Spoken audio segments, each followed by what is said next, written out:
പ്രഗ്നൻസിയിൽ ആദ്യത്തെ 3 മാസം എക്സർസൈസ് ചെയ്യാൻ പറ്റുമെന്ന് പലരും ചോദിക്കാറുണ്ട്. അതിൻ്റെ ഏറ്റവും ഷോർട്ട് ഉത്തരം എന്ന് പറഞ്ഞാൽ ചെയ്യാൻ പറ്റും എന്നുള്ളതാണ്. ചെയ്താലുള്ള ഗുണമെന്ന് പറഞ്ഞാൽ നമുക്ക് രാവിലെ എണീക്കുമ്പോൾ വോമിറ്റിംഗ് ഒക്കെ മാറാനും മൂഡൊക്കെ ഒരുപാട് ഇമ്പ്രൂവ് ചെയ്യാനും എക്സസൈസ് സഹായിക്കും. പിന്നെ ഉറക്കം പെട്ടെന്ന് കിട്ടാനും നമ്മളെ സഹായിക്കുന്നതാണ്. പിന്നെ ശ്രദ്ധിക്കേണ്ട കാര്യം എന്ന് പറഞ്ഞാൽ അധികം കഠിനമായിട്ട് എക്സസൈസ് ചെയ്യാൻ പാടില്ല. പിന്നെ നിങ്ങൾക്ക് ഹാർട്ടിൻ്റെ പ്രശ്നങ്ങളുണ്ടെങ്കിലോ നേരത്തെ എന്തെങ്കിലും ബ്ലീഡിങ് വന്നിട്ടുണ്ടെങ്കിലോ എക്സസൈസ് അവോയ്ഡ് ചെയ്യണം. പിന്നെ പ്രഗ്നൻസി നമ്മൾ തുടങ്ങി സ്കാനൊന്നും കൺഫേം ചെയ്തിട്ടില്ല, യൂട്രസിലാണോ എന്നുള്ളത് കൺഫേം ചെയ്യാത്തതിന് മുമ്പ് നമ്മൾ എക്സസൈസ് ചെയ്യേണ്ട ആവശ്യമില്ല. നമ്മൾ പുതുതായിട്ട് തുടങ്ങുന്ന ആൾ വളരെ സ്ലോ ആയിട്ട് ചെയ്ത് തുടങ്ങാവും. നേരത്തെ ചെയ്യുന്ന ആൾ പഴയ പേസിൽ നിന്നും കുറച്ച് വേണം ചെയ്യാൻ.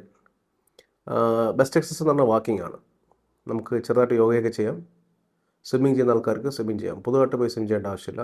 സ്ഥിരമായിട്ട് സ്വിമ്മിങ് ചെയ്തുകൊണ്ടിരിക്കുന്ന ആൾക്കാരാണെങ്കിൽ നീന്തലിന് പോകുന്നതിന് തടസ്സമില്ല. പക്ഷെ എപ്പോഴും നമ്മൾ ശ്രദ്ധ വേണം. നമ്മൾ എക്സസൈസ് ചെയ്യുമ്പോൾ നമുക്ക് സംസാരിക്കാൻ പറ്റുന്നുണ്ടെന്നുള്ളത് നമ്മൾ നോക്കണം. സംസാരിക്കാൻ പറ്റുന്നില്ലെങ്കിൽ നമ്മുടെ എക്സസൈസ് കുറച്ച് പേസ് കൂടുതലാണ്, അതിൽ നിന്ന് കുറയ്ക്കണം. ഒരു മോഡറേറ്റ് ഓർ മൈൽഡ് എക്സസൈസ് മതിയാവും.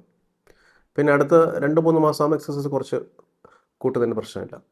പക്ഷേ നമ്മൾ നേരത്തെ അബോർഷനുള്ള ആൾക്കാർ, പ്ലാസൻ്റ ലോ ലൈങ് പ്ലാസൻ്റ, താഴ്ന്നിരിക്കുന്ന പ്ലാസൻ്റ ഉള്ള ആൾക്കാർ, ഹാർട്ടിൻ്റെ അസുഖമുള്ള ആൾക്കാർ, എന്തെങ്കിലും ന്യൂറോളജി കംപ്ലൈൻ്റ് ഉള്ളത്, അപസ്മാരമുള്ള ആൾക്കാർ, അങ്ങനെയുള്ളവരൊന്നും സ്വിമ്മിങ്ങിനൊന്നും പോകാൻ പാടില്ല.